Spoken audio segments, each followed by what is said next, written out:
Welcome back to my podcast, She Leads Confidently. I'm Karen Barno, your host. How are you? It has been an extremely long time since I've done a podcast for a variety of reasons, which we're going to chat about. If you followed me, you know that last January I decided to do Dry January.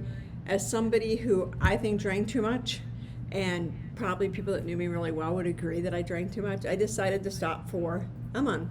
Well, next thing I know, it's 2-3 months later.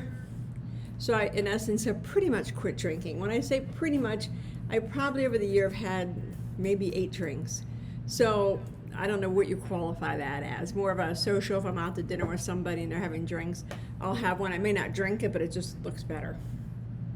But as I quit drinking, I realized I just had such clarity. I guess that's what I'm trying to find. I had unbelievable clarity.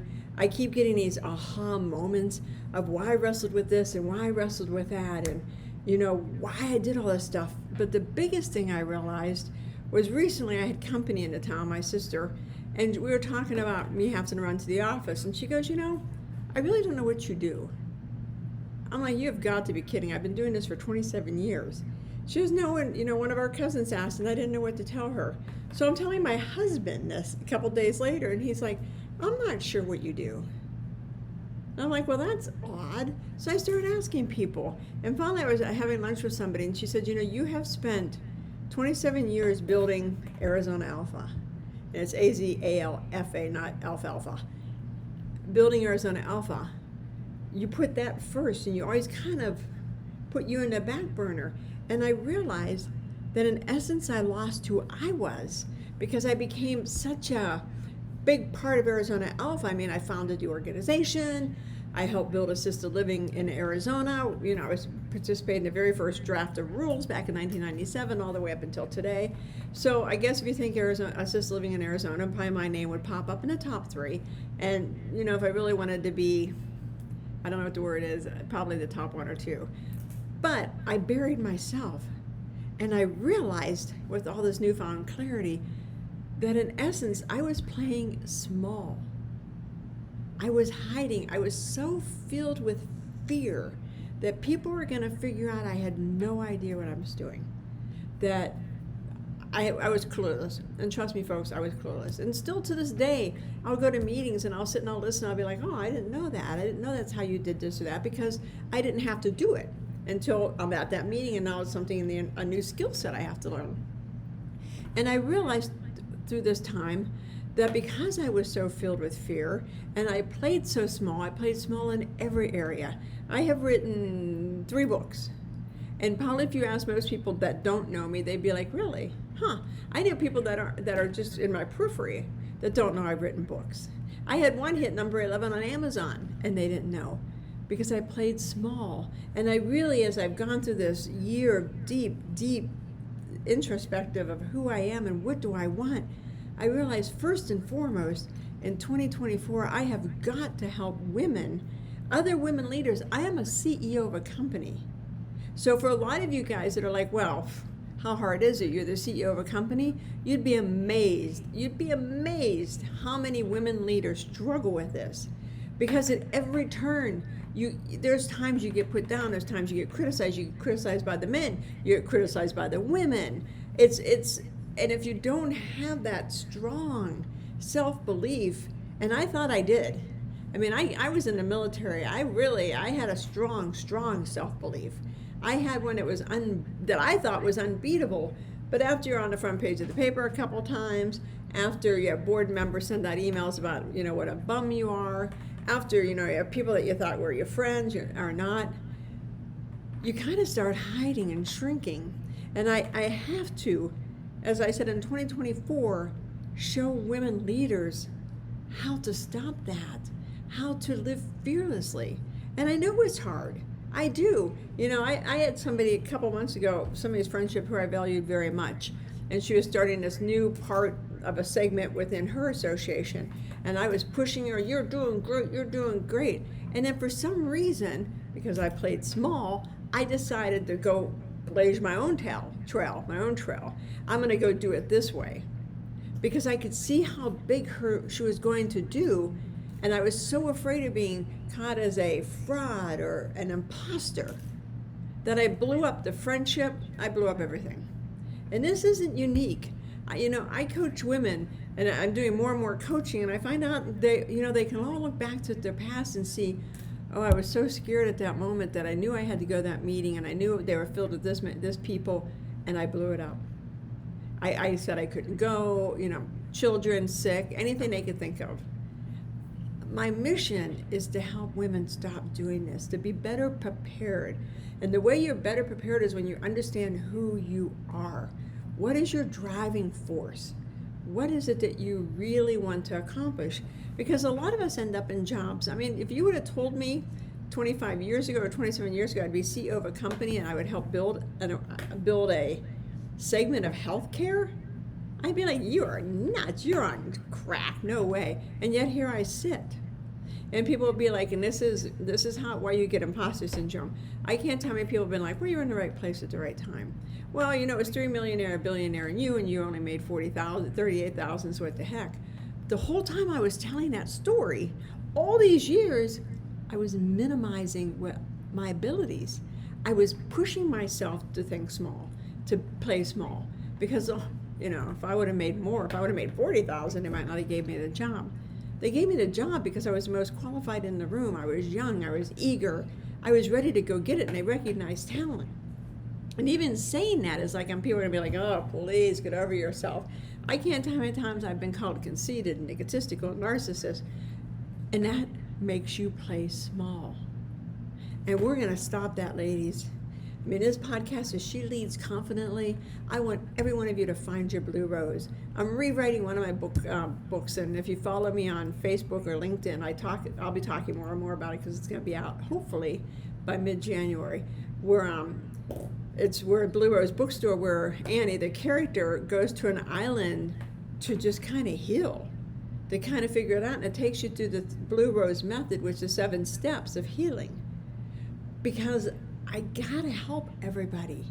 And I know I can't help the whole world, although I want to, because I realize when I look back on the impact, I just, at a board meeting, they just gave me a pay raise.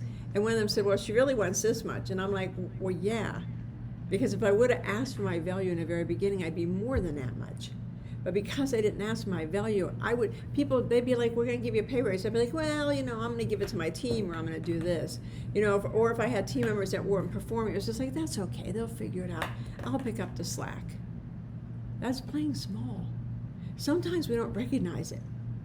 We don't recognize it because we've played small for so long. But I want you to find your blue rose. I want you to find where you're happy.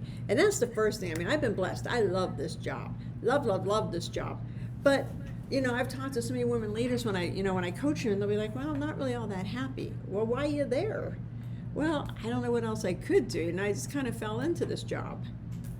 I've talked to women business owners who own the business that have told me, well, I was the only one that could do it at the time, or I don't know, I just got really lucky. Very few women are like, you know what, I worked my ass off. I worked hard. I outworked everybody. I out-hustled everybody. I threw elbows when I had to. I did all that. But when you say that, I hope it's not like I do when you sit back and you look back at that moment when it's like, until I quit doing it. Until I got filled with fear. Until I had been told so many times that I was an imposter. So many times I wasn't smart enough. So many times that you start believing it. And then people kind of sense it. You kind of feel like your confidence is going down, and people sense it, and they're like piranhas, and they jump on you. And you may be like, oh, that I can't relate to that. And I hope so. I hope you sit there and say, well, that's just you, because that's not how my life been. But I fear for a lot of women, this is how it is. You've got to constantly be throwing elbows. I mean, I've had guys that were supposedly my biggest supporters. I want you to rise up and do the best. And then when it comes time, push comes to shove, you can't find them.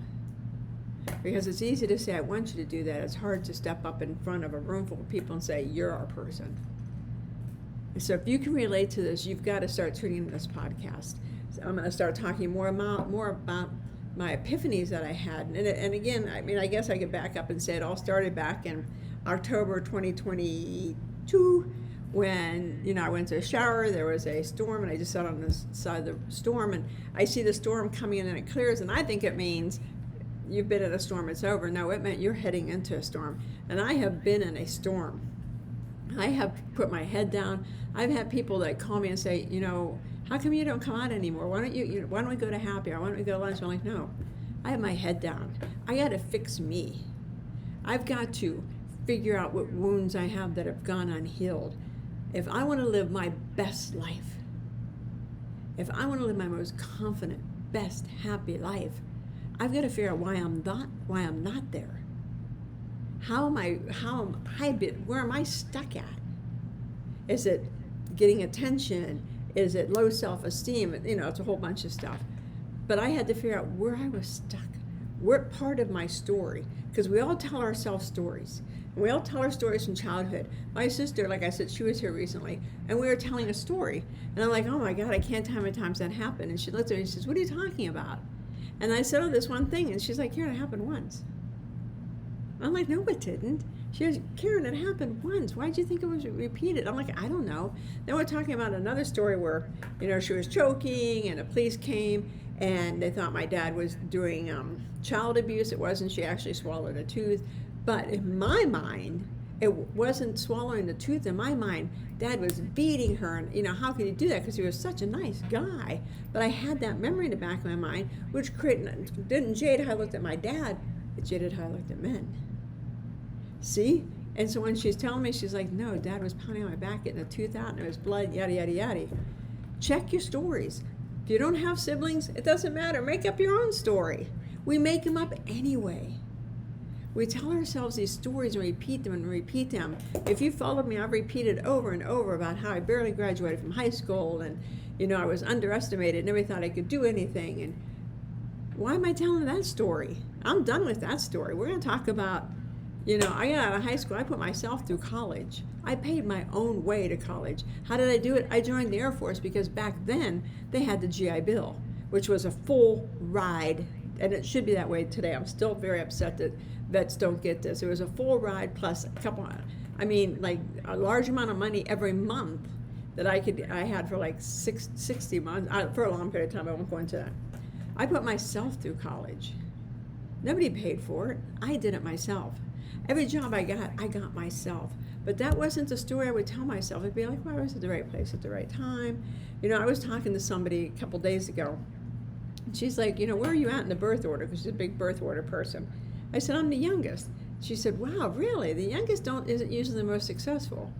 I'm like, what are you talking about? Of course they are. Because they're the youngest. They watch what everybody else does, and then they figure it out and they go forward. And she's like, no, it's usually the oldest. I said, I've been telling myself a different story, and I will continue to tell myself that story. The story you're telling yourself is going to determine where you go. And I know I'm meandering, and I understand that, but just kind of hang in there with me, you guys, because if you're telling yourself a positive story, you're going to get a positive outcome. But wherever you're telling yourself a negative story at, get rid of it. Change the story. Now when I say I stopped drinking, and I've even quit that, it's just like, I've never been a big drinker. Never. We were out with a bunch of friends, and somebody said, hey, do you want to drink? And I'm like, I've just never been a big drinker. So now I'm going to pass. Now, people that have known me for a long time be like, are you kidding me? But this is my new identity. What is your image of you? Because that's all that matters. I've read hundreds and hundreds and hundreds of self-help books, and it all comes down to, how do you see you? What story do you tell you? Because that determines everything. If you're telling yourself a positive story, you're going to get a positive outcome.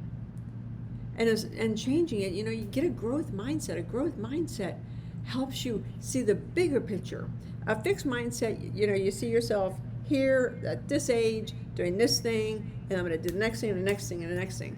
A growth mindset, you see yourself here at this age, and what else is available to me? What else can I do? Where else can I go? How can I make a difference? And who knows? I may decide 6 months from now that I really don't want to do coaching anymore, and I may just do speaking and workshops and retreats and not do so much coaching. I don't know where it's going to take me, but I have a growth mindset, and I think that's one of the things that has really helped me through life is I've always been able to see bigger things. I've always been able to see, when we talked about starting Arizona Alpha, there wasn't even assisted living. I think it was in 3 or 4 states, and that was it. And we're like, yeah, we can do this. I had somebody tell me down at the state capitol, this is a niche, and you guys are going to be out of business in 3 years. So if you want to come work for me, you let me know. And I was young and cocky and brash, so I laughed, and I was like, nope. We're here to stay. We were here to stay because I had a growth mindset. He had a fixed mindset. For him, the industry he was in is the right industry and it's never going to change. If you have a growth mindset, you look at every industry and say, how can we change this? I'm always looking, how can we make assisted living better? How can we make it better for the families? How can we make it more affordable? I'm always looking at that. It doesn't mean it's going to happen today or tomorrow, maybe 6 years from now, I don't know. But I'm always looking at it because I want to see what all we can achieve. When you look at your life, look at everything you can achieve. Take time and say, if I was given a magic wand and I could be, do, or have anything in my life, what would it be? And then once you decide, once you land on it, if you're like most people, you pick like 20 things. Once you get to the one that really lights you up, me, helping women play a bigger game, helping women live their best life. I want every woman, when they get ready to pass, to look at the movie of their life and say, I match her. I'm her. I don't want them looking at a movie of their life and saying, oh man, I didn't do any of that. And I always talk about this. You want to see regret?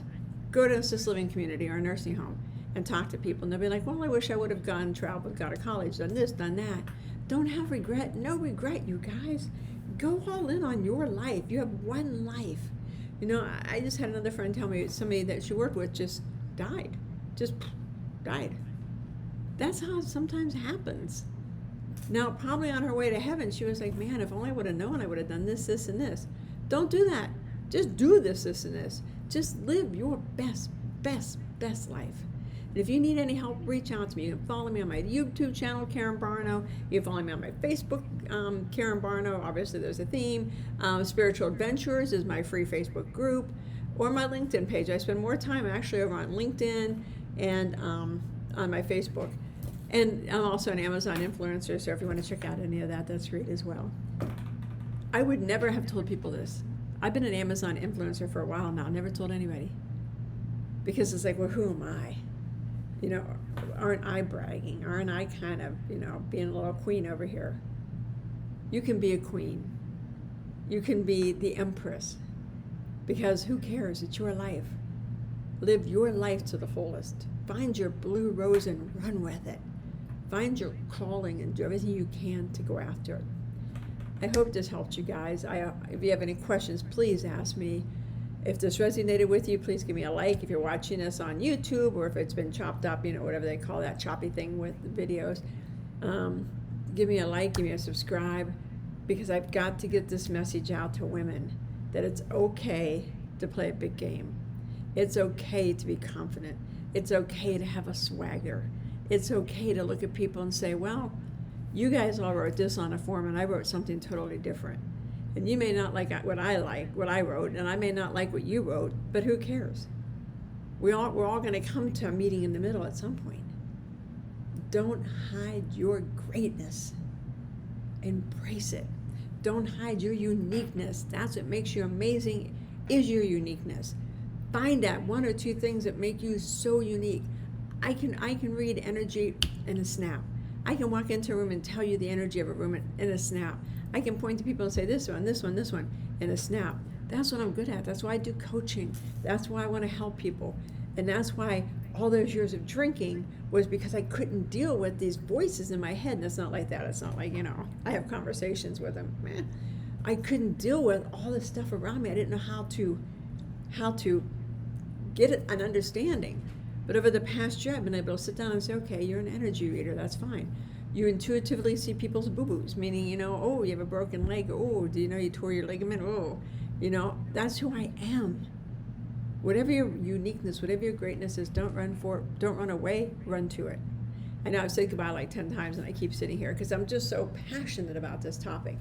I hope you like this. Like I said, give me a subscribe. Follow my podcast. I'm going to start podcasting a lot more. I'm not going to say I'm going to podcast every Tuesday.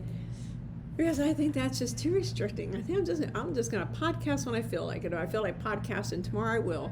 If I feel like taking my video shorts and putting them over to podcast, I will. You know why? Because you can. You can do whatever you want to do. Break the mold and go be your best self. Hope this helped. Here's to you finding your Blue Rose. And look for my book, Blue Rose Bookstore, coming out sometime in January, unless I change the title. Talk to you guys later. Thank you.